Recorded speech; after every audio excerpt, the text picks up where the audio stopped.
Energy density of an EM wave, electromagnetic wave की energy density लिखिएगा। Energy density of an EM wave is the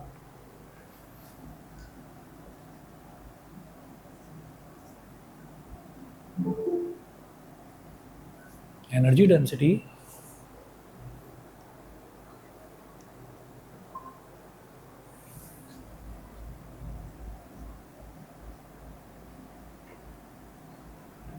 of an EM wave is the energy density of an EM wave is the energy in unit volume of the space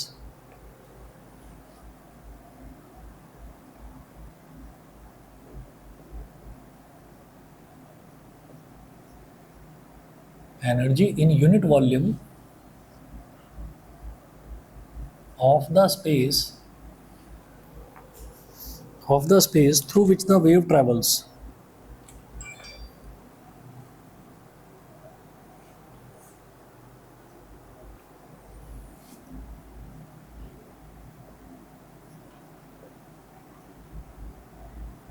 Through which the wave travels. Through which the wave travels. In free space, the energy density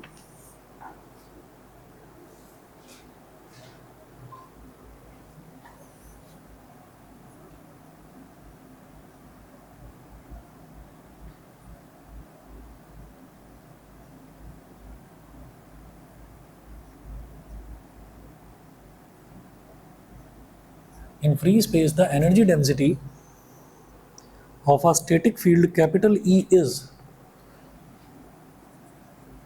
of a static field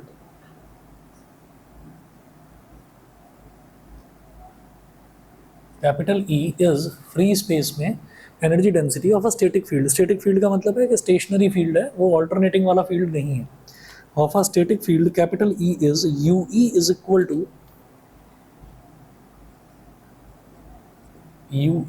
equal to half epsilon naught E square, half epsilon naught E square. Again in free space, next point लिखेंगे, again in free space the energy density of a static magnetic field is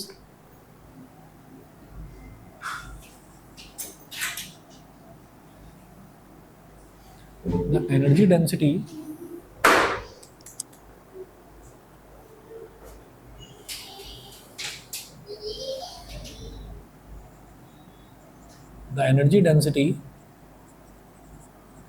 of a static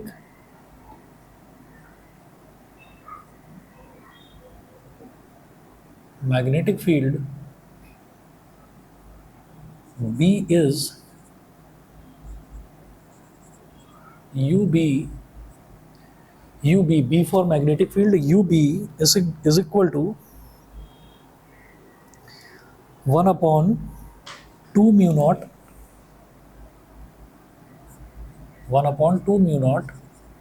B square, 1 upon 2 mu naught B square. ये याद रखना है, इसका कोई आपको derivation वगैरह नहीं देखना है कि एनर्जी डेंसिटी किसी स्टैटिक इलेक्ट्रिक फील्ड की इतनी होती है और स्टैटिक मैग्नेटिक फील्ड की इतनी होती है, ठीक है। अच्छा, इसके बाद next, the total energy density of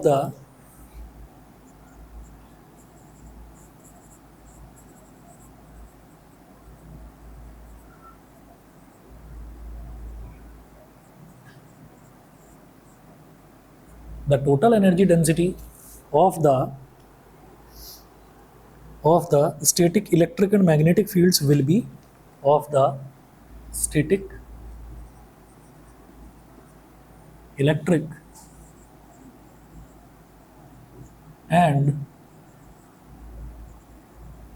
magnetic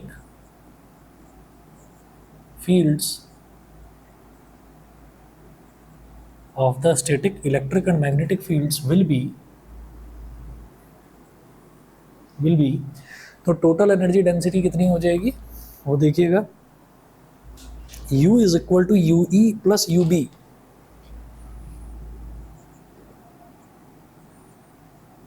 you E plus U B. तो u is equal to U E कितना हो जाएगा, half epsilon naught into E square U B 1/2 mu naught into B square, दोनों को add कर दिया।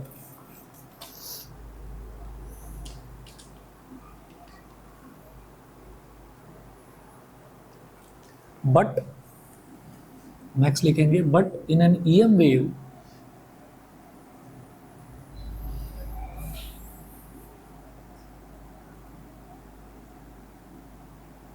but in an EM wave, electromagnetic wave, but in an EM wave, both E and B fields vary sinusoidally.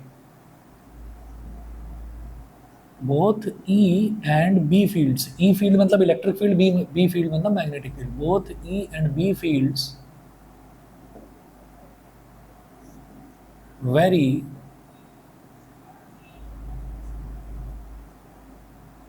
sinusoidally in space and time.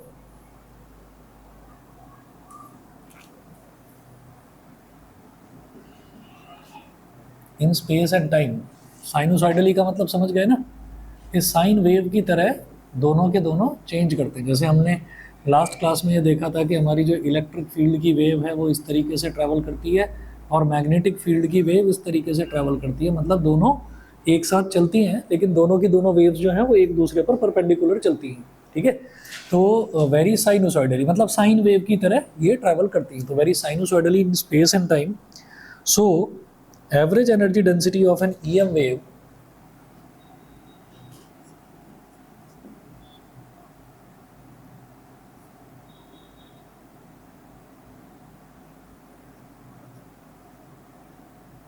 average energy density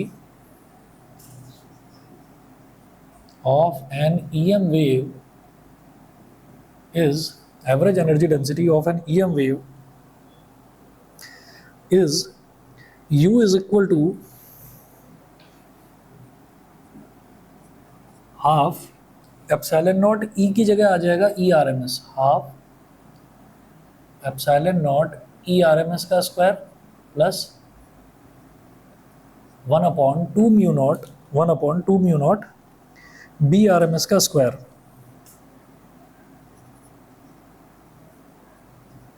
B R M S का square. इसके बाद क्या करेंगे, इसके बाद E R M S और B R M S की value डाल दीजिए। तो यहाँ पर हो जाएगा u is equal to 1/2 epsilon naught E R M S की जगह क्या डाल देंगे, ई नॉट अपॉन √2 का whole square plus 1/2 mu naught 1/2 mu naught B naught upon √2 का होल स्क्वायर। ठीक है, बी नॉट अपॉन √2 का होल स्क्वायर। ये हो गया u इज इक्वल टू √2 का स्क्वायर हो जाएगा 2, 2 इंटू 2 इज 4, तो 1/4 epsilon naught E naught square plus √2 का स्क्वायर 2, 2 इंटू 2 इज 4, तो 1/4 म्यू नॉट बी नॉट का स्क्वायर। तो u की वैल्यू इतनी आ गई 1/4 और न्यूमरेटर में रहेगा epsilon naught into E naught square plus 1/4 mu naught B naught का स्क्वायर। ये हो गया। Moreover E naught is equal to C B not.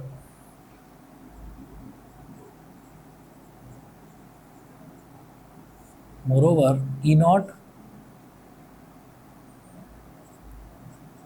Is equal to C B not.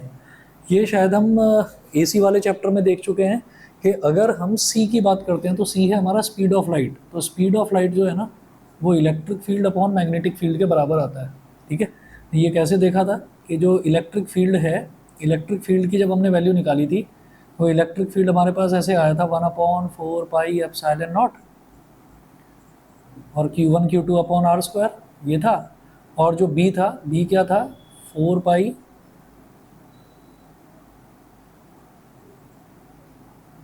Pi into 10⁻⁻7 ये करा था, और into Q1 Q2 upon R², ये जब निकाला था। अब इसमें 4 पाई से 4 पाई कैंसिल आउट हो जाएगा, या बल्कि छोड़ो, ये जो 1/4 पाई एप्सिलॉन नॉट है, 1/4 पाई एप्सिलॉन नॉट की पूरे की वैल्यू 9 इंटू 10⁻⁹ था। ठीक, एक्चुअली ये म्यू0/4 पाई था, म्यू0/4 पाई, और ये हमारा ये पूरा टर्म इस पूरे टर्म से कैंसिल आउट हो जाता है, तो 9 इंटू 10⁻⁹ अपॉन म्यू0/4 पाई, इसकी वैल्यू आती है 10⁻⁻7, तो ये हो जाता है 9 इंटू 10⁻⁻7, ऊपर आकर 16 हो जाएगा। ठीक है, तो ये हमारे पास क्या हो जाता है, ये हो जाता है 3 इंटू 10⁸ का स्क्वायर हो जाता है। ठीक है, यानी कि सी का स्क्वायर हो जाता है। और यहाँ पर हम इसको ऐसे क्यों लिख रहे हैं कि भाई E0 = C B0, मतलब E0 अपॉन लिखना चाहिए, E/B नहीं। E0/B0 इस वजह से लिख रहे हैं क्योंकि उसमें √2 से डिवाइड हो जाता है, तो इसलिए वो रूट वाली टर्म जो है वो कैंसिल आउट हो जाती है। तो इसलिए याद रखिए कि E0 = C B0 होता है। ठीक है, इसका कोई डिटेल में एक्सप्लेनेशन आपसे पूछा नहीं जाएगा, जो है वो मैंने आपको बता दिया कि ये आपके पास C = E0/B0 होता है, और ये जो हमने निकाला है ये निकला है E/B। ठीक है, तो इसमें हमारे पास C का स्क्वायर आ गया, और अगर इसको हम E/RMS/B/RMS करेंगे तो वो E0/√2 और B0/√2 आ जाएगा, और जब वो आएगा तो फिर अंडर रूट हट जाएगा, तो इसलिए वो C के बराबर हो जाएगा। तो सीधा याद रखिए E0 = C B0। ठीक, आगे चलते हैं। एंड C² =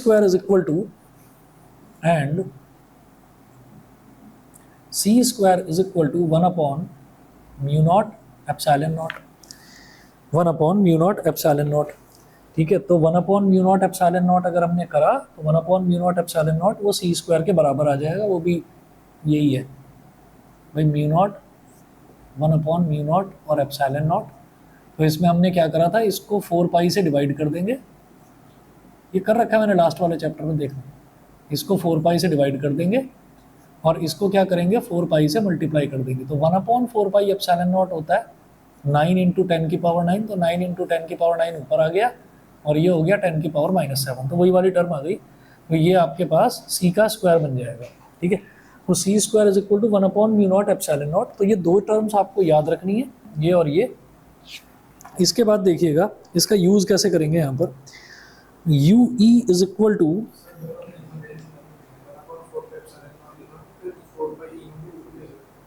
ये ऐसे करा कि जैसे 1/μ0 इंटू ε0 है ना, तो हमने क्या करा कि इसको 4 पाई से डिवाइड कर दिया और 4 पाई से मल्टीप्लाई कर दिया डिनोमिनेटर को। ठीक है, अब μ0/4 पाई जो है उसकी वैल्यू 10⁻⁻7 होती है, तो नीचे तो मैंने 10⁻⁻7 लिख दिया, और ये 1/4 पाई ε0 ये पूरा 9 इंटू 10⁻9 होता है। ठीक है, तो इसको अगर चाहो तो मैं थोड़ा सा, है ना, मतलब इसको मैंने 9 इंटू 10⁻9 में ऊपर लिखूंगा। ठीक है, तो ये हो गया, और नीचे 10⁻⁻7, फिर आप समझ ही जाएंगे 10⁻⁻7 ऊपर आएगा 10⁻+7, 9+7 16, तो वो हो जाएगा 3 इंटू 10⁻8 का स्क्वायर। ठीक है, तो उसको डिटेल में नहीं कर रहे, कोई पूछा नहीं जाता, बस सीधा सीधा जहाँ ज़रूरत है वहाँ आपको इतना यूज़ कर लेना है। तो E0 की वैल्यू ये है और C² की वैल्यू ये है, तो मैं यहाँ से क्या करूँगा, मैं यहाँ से UE की वैल्यू में इसको रखूँगा। तो देखिएगा जैसे UE है हमारे पास, तो UE कितना आया था, ये वाला जो पोर्शन है ये UE है, यानी कि इलेक्ट्रिक एनर्जी डेंसिटी, और ये UB है, ये है मैग्नेटिक फील्ड की एनर्जी डेंसिटी। तो UE को क्या बोलेंगे 1/4 UE, ये UE है 1/4 ε0 E0²। तो UE = 1/4 ε0 एज इट इज, और E0 की जगह लिख दीजिए C B0 का स्क्वायर। तो ये हो जाएगा, अभी इतना ही बोल देते हैं बस, C B0 का स्क्वायर। उसके बाद फिर क्या करेंगे, इस तरफ आ रहा हूं मैं,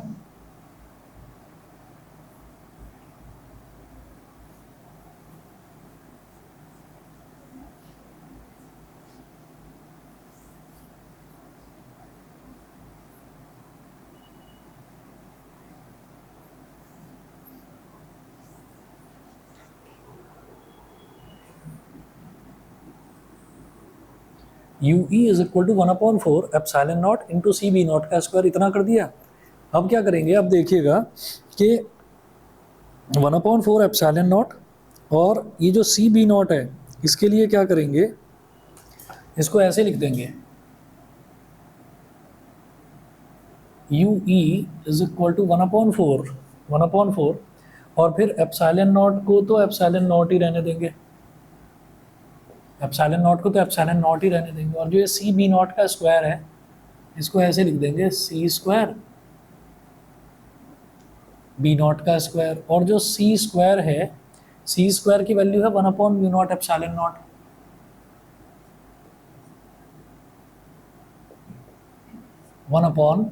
म्यू एप्सिलॉन नॉट और बी नॉट स्क्वायर। तो एप्सिलॉन नॉट से एप्सिलॉन नॉट कैंसिल आउट हो गया, एप्सिलॉन नॉट से एप्सिलॉन नॉट कैंसिल आउट हो गया, तो ये हमारे पास आ गया 1/4 mu not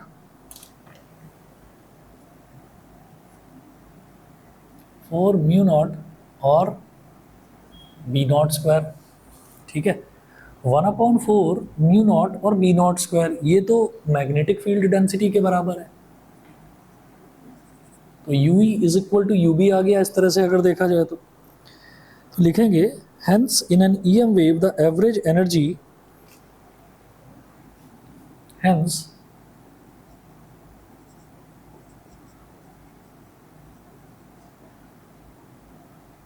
in an EM wave the average density, hence in an EM wave the average density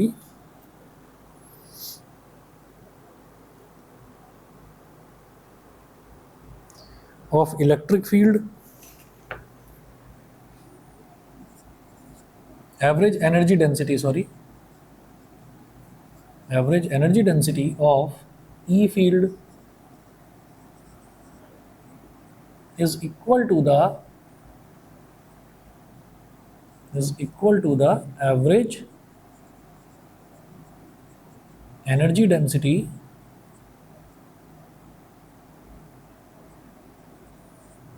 of B field, यानी कि मैग्नेटिक फील्ड। तो average energy density electric field की और मैग्नेटिक फील्ड की ये दोनों इक्वल हो जाएगी। सो U इज इक्वल टू, ये जो U है 1/4 epsilon naught E naught square है ना, 1/4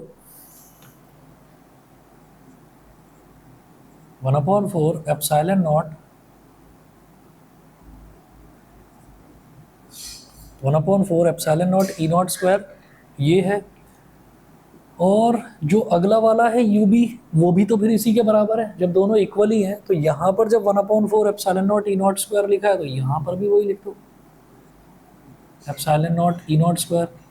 ठीक है, यहाँ ब्रैकेट में लिख देना since U E is equal to U B, क्योंकि यू ई यू बी के इक्वल है, तो u is equal to same terms हैं, तो x प्लस एक्स क्या होता है, 2x होता है, तो 2 into 1/4 epsilon naught E naught square, तो 2 1 जा 2, 2 2 जा 4,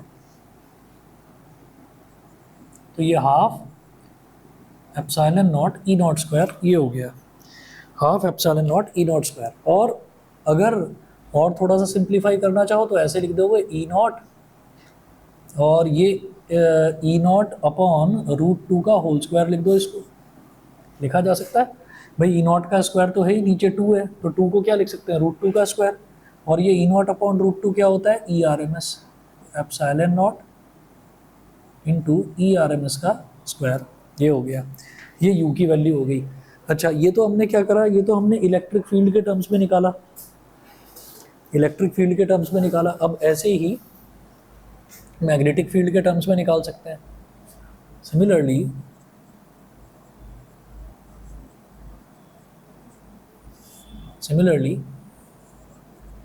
u इज इक्वल टू 1/4, अब जैसे ये epsilon naught E naught square था तो ये ना लिखकर अब क्या करोगे, अब इसको मैग्नेटिक फील्ड के टर्म्स में लिख दो, यानी कि 1/4 mu naught B naught square,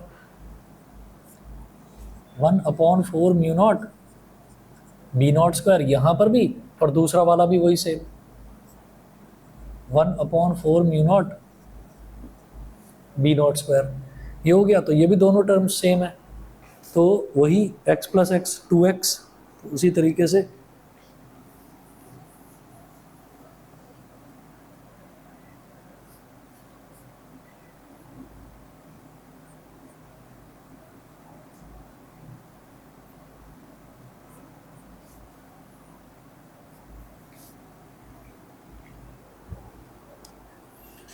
तो ये हो जाएगा 2 इंटू 1/4 म्यू नॉट और बी नॉट स्क्वायर। तो यहाँ पर भी 2 से 2 कैंसिल आउट हो गया, इसको लिख दोगे 1/म्यू naught B naught square by 2, या तो ऐसे, या फिर 1/म्यू नॉट बी नॉट अपॉन √2 का स्क्वायर, तो 1/म्यू naught B R M S का स्क्वायर। ठीक, तो ये एनर्जी डेंसिटी वाला पूछा जा सकता है, पूछा गया नहीं है बहुत टाइम से, पूछा जा सकता है। Transverse nature of electromagnetic wave तो इंपॉर्टेंट है ही, एक ये वाला है। इसके बाद एक पूछा जाता है intensity of EM wave, intensity है, और एक छोटा सा टॉपिक मोमेंटम का भी है, वो भी दोनों देख लेते हैं। फिर उसके बाद बस प्रॉपर्टीज़ करनी है, वो थ्योरेटिकल है। 1 मिनट में आ रहा हूँ बस मैं। हाँ जी, दे रहा हूँ।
जगह बड़ी कलरफुल है, जगह बड़ी कलरफुल है।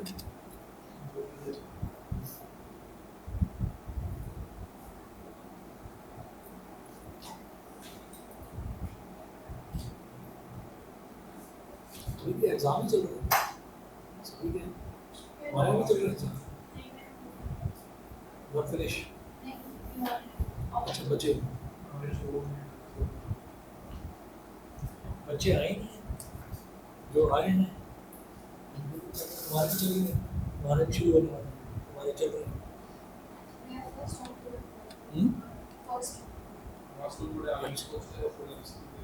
हाँ हाँ, वो तो कुछ पता नहीं, वो सारे तुम क्या करवाना चाह रहा है तुमसे।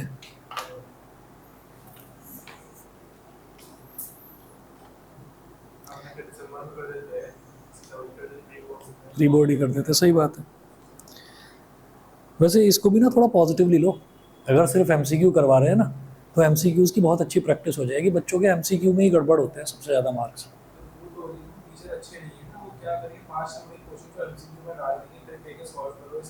अरे नहीं नहीं, 5 नंबर के क्वेश्चन को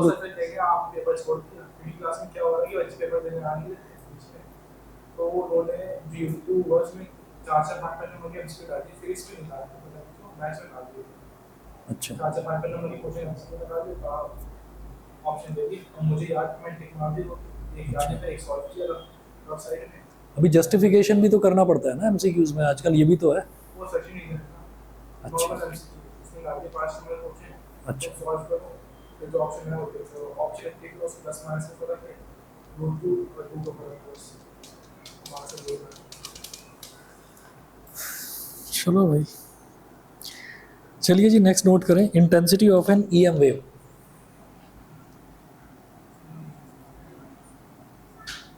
इंटेंसिटी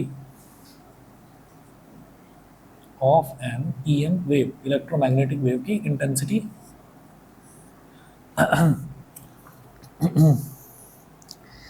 नोट करिएगा। द एनर्जी क्रॉसिंग पर यूनिट एरिया पर unit time, the energy crossing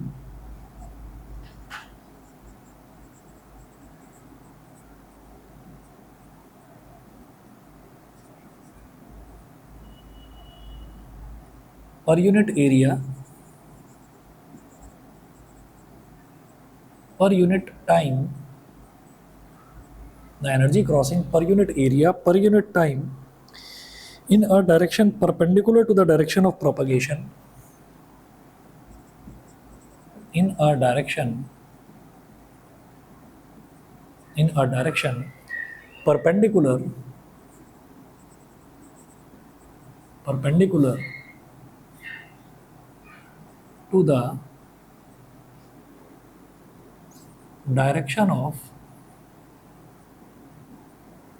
perpendicular to the direction of propagation,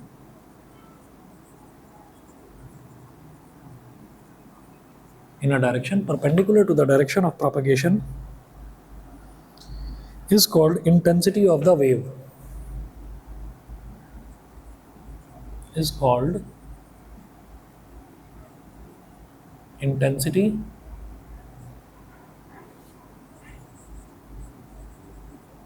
of the wave। ठीक है, तो एनर्जी क्रॉसिंग पर यूनिट एरिया पर यूनिट टाइम, पर यूनिट एरिया जहाँ पर भी पर यूनिट आ जाता है तो आप समझ लीजिए कि वो चीज़ ना नीचे डिनोमिनेटर में आने वाली है, उसको उससे आपको डिवाइड करना है। एनर्जी क्रॉसिंग, तो एनर्जी पर यूनिट एरिया यानी कि एनर्जी अपॉन एरिया होगा, पर यूनिट टाइम यानी कि अपॉन में टाइम भी होगा। In a direction perpendicular to the direction of propagation is called intensity of the wave.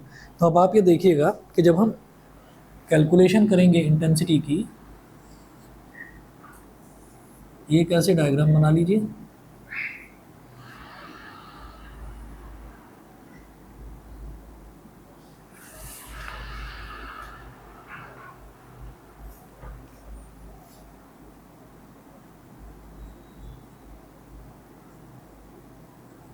Area A हो गया कैपिटल ए, और वेव जिस वेलोसिटी के साथ चलती है, ईएम वेव, हमेशा ईएम वेव का ये है कि उसकी जो स्पीड है वो फिक्स है, वो स्पीड ऑफ लाइट से ही ट्रैवल करती हैं। Electromagnetic waves speed of light से ट्रैवल करती हैं। और यहाँ पर, यहाँ से लेकर, मान लीजिए वेव यहाँ से शुरू करा वेव ने, और वेव यहाँ से लेकर और यहाँ तक आई है, तो C delta T, C delta T, ठीक है।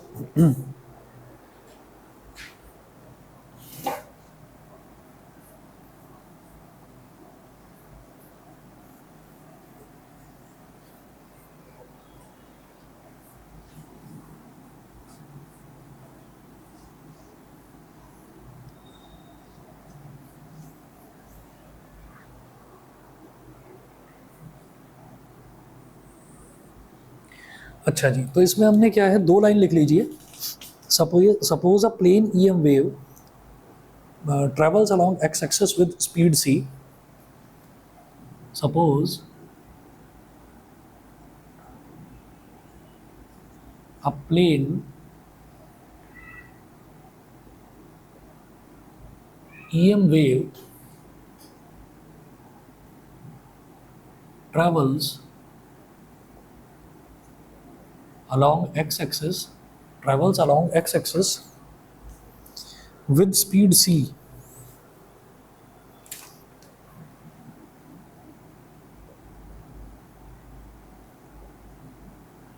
With speed small c मतलब speed of light, with speed c. Consider a cylindrical volume with area of cross section capital A.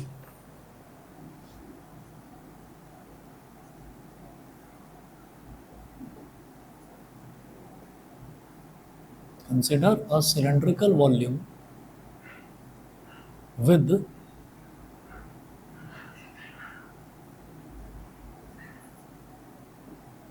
area of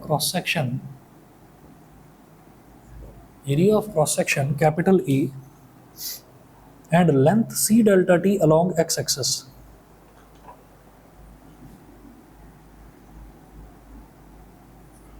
And length c delta t along x-axis. तो देखिए ऐसा होता है कि ये जो सी डेल्टा टी है ये वैसे ही नहीं लिया गया। क्या है कि यहाँ से वेव ने चलना स्टार्ट करा, हमने ये कहा कि वो वेव किस मीडियम से ट्रैवल कर रही है, हमने कहा कि कोई सिलेंड्रिकल मीडियम है। सिलेंड्रिकल मीडियम का मतलब क्या है कि कोई सिलेंड्रिकल पाइप है, ठीक। तो जैसे हम ये कहते हैं कि अगर इंटरनेट की अगर हम बात करें तो इंटरनेट जो है एक तो वाईफाई है, तो वाईफाई को मीडियम क्या मिल रहा है, पूरा का पूरा स्पेस मिल रहा है कि वो एयर से ही सारे के सारे सिग्नल्स आ रहे हैं। और अगर हम ये कहें कि वायर्ड इंटरनेट है, तो वायर्ड इंटरनेट मतलब जिसमें वायर है, तो वायर क्या होती है, सिलेंड्रिकल होती है, तो वो सिलेंड्रिकल मीडियम में ट्रैवल करता हुआ आ रहा है ईएम वेव। तो हम अभी वायर्ड इंटरनेट की बात कर रहे हैं तो उसमें जो ईएम वेव है वो सिलेंड्रिकल मीडियम से ट्रैवल करता हुआ आ रहा है। तो यहाँ पर इस जगह से वेव ने ट्रैवल करना शुरू करा। वेव की जो स्पीड होती है ईएम वेव की, उसकी जो स्पीड है वो स्पीड ऑफ लाइट वाली ही होती है। तो हमने कहा कि यहाँ से और यहाँ तक जाने में मान लिया कि उसको टाइम लगा डेल्टा टी। तो अगर मैं स्पीड इनटू टाइम करूंगा तो मेरे पास डिस्टेंस आ जाएगा कि उसने डेल्टा टी टाइम में कितना डिस्टेंस ट्रैवल करा। तो इसलिए स्पीड इनटू टाइम कर दिया, तो स्पीड इनटू टाइम से हमारे पास ये डिस्टेंस आ गया। ये एरिया ऑफ क्रॉस सेक्शन है इसका कैपिटल ए। तो आप ये सोचो कि अगर मैं इस सिलेंडर का डेल्टा टी टाइम ड्यूरेशन में वेव ने कितना डिस्टेंस ट्रैवल करा, अगर मैं उसकी वॉल्यूम निकालना चाहूँ तो वॉल्यूम कैसे निकलेगी। ये जो एरिया है, ये एरिया क्या होता है, जब मैं सिलेंडर की बात करता हूँ ये सर्कल का एरिया होता है।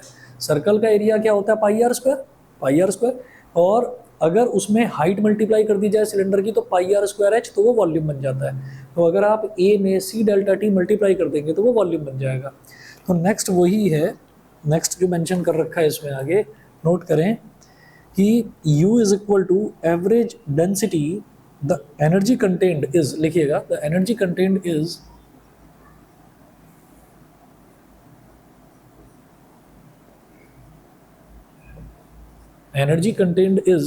तो जो एनर्जी है, एनर्जी कंटेंट वो क्या होगी, इसको बोल देंगे कैपिटल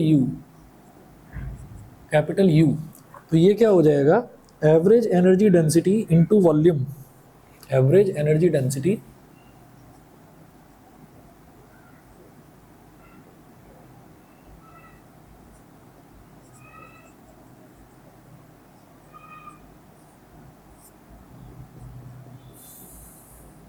इनटू वॉल्यूम। ये क्या है, देखिए एनर्जी डेंसिटी क्या होता है, जैसे हम नॉर्मली अगर हम डेंसिटी की बात करते हैं, किसी भी ऑब्जेक्ट की डेंसिटी की बात करते हैं, तो वो क्या होता है, मास अपॉन वॉल्यूम। अगर एनर्जी की बात कर रहे हैं तो वो क्या हो जाएगा, energy upon volume.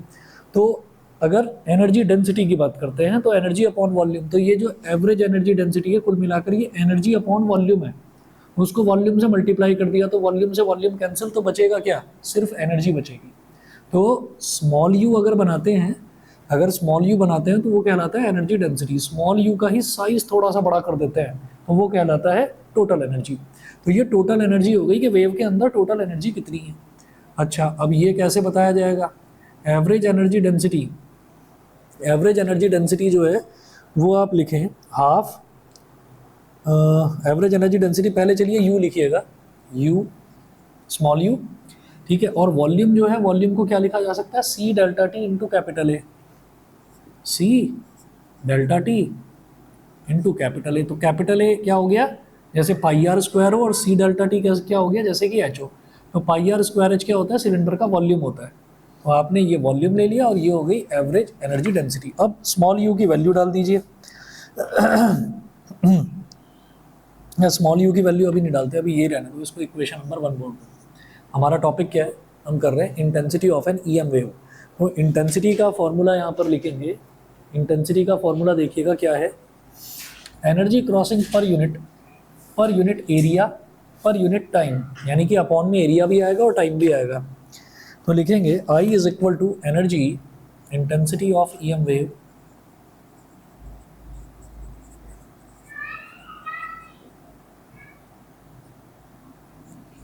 I is equal to energy upon area into time। तो I is equal to, अब एनर्जी क्या है, यही स्मॉल यू, या अभी कैपिटल यू ही लिखो इसको ऐसे, और एरिया हो गया A और टाइम हो गया delta T.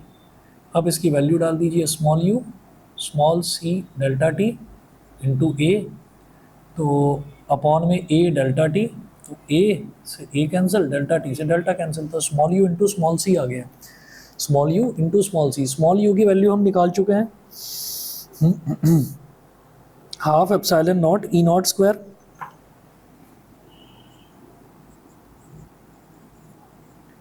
Half epsilon naught E naught square, ठीक है। ये तो स्मॉल यू की वैल्यू हो गई और सी तो सी है ही, ठीक है। तो इतना करके छोड़ दीजिए इसको, या फिर इसको इतना कर सकते हैं कि epsilon naught E R M S का स्क्वायर इनटू सी। तो ये हमारे पास क्या था, आपको जो एनर्जी डेंसिटी है बस उसमें स्पीड, जो एनर्जी डेंसिटी है उसमें आपको स्पीड ऑफ लाइट को मल्टीप्लाई करना है, इंटेंसिटी आ जाएगी, ठीक है। इसको चाहो तो बी के टर्म्स में निकाल सकते हो। बी के टर्म्स में कैसे निकालेंगे, बी के टर्म्स में क्या था कि बी आर एम एस का square upon mu naught into C, ये हो जाएगा, ठीक है जी। ये इंटेंसिटी हो गया। इसके बाद मोमेंटम है, मोमेंटम में क्या करते हैं, यू अपॉन सी कर देते हैं। एक टर्म और है बस, मोमेंटम, मोमेंटम लिख लीजिए,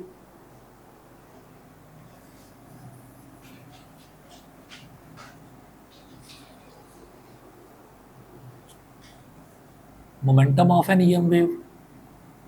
एक्चुअली ये सारी टर्म्स क्यों करवा रहा हूँ, क्योंकि प्रॉपर्टीज ऑफ ईएम वेव वो सिलेबस में है, और प्रॉपर्टीज में मोमेंटम का जिक्र आएगा, इंटेंसिटी का जिक्र आएगा, एवरेज एनर्जी डेंसिटी का जिक्र आएगा, इस वजह से बता रहा हूँ।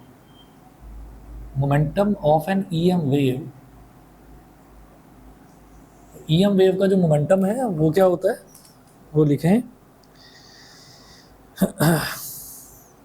It is defined as